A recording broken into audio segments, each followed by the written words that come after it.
শ্রী শ্রী মায়ের কথা। 28শে মাঘ 1318। আজ মায়ের কাছে গিয়ে প্রণাম করে বসতেই মা আক্ষেপ করে বললেন, আহা, গিরিশবাবু মারা গেছেন। আজ 4 দিন, চতুর্থীর কাজ। আমায় নিতে এসেছিল, সে নেই। আর কি সেখানে যেতে ইচ্ছে করে? আহা, একটা ইন্দ্রপাত হয়ে গেল।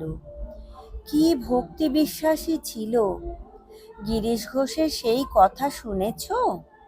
ঠাকুরকে পুত্রভাবে চেয়েছিল। ঠাকুর তাতে বলেছিলেন, হ্যাঁ, বয়ে গেছে আমার তোর ছেলে হয়ে জন্মাতে।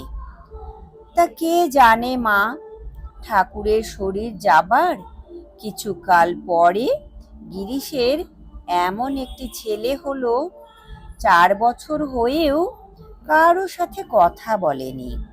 হাব ভাবে সব জানাতো।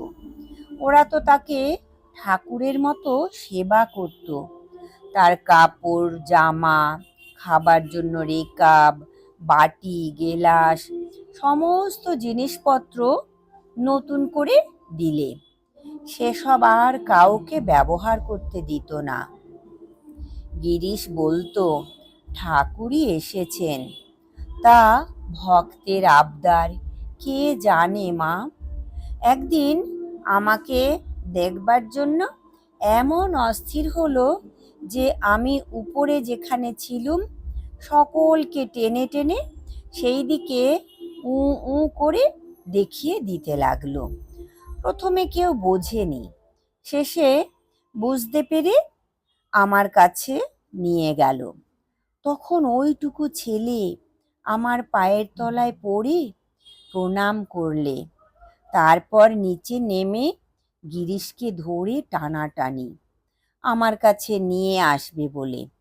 সে তো হাউ হাউ করে কাঁদে আর বলে, ওরে, আমি মাকে দেখতে যাব কি? আমি যে মহা পাপী। ছেলে কিন্তু কিছুতেই ছাড়ে না। তখন ছেলে কোলে করে কাঁপতে কাঁপতে 2 চক্ষে জলের ধারা এসে একেবারে আমার পায়ের তলায় সাষ্টাঙ্গ প্রণাম করে বললে, মা, এ হতেই তোমার শ্রীচরণ দর্শন হলো আমার।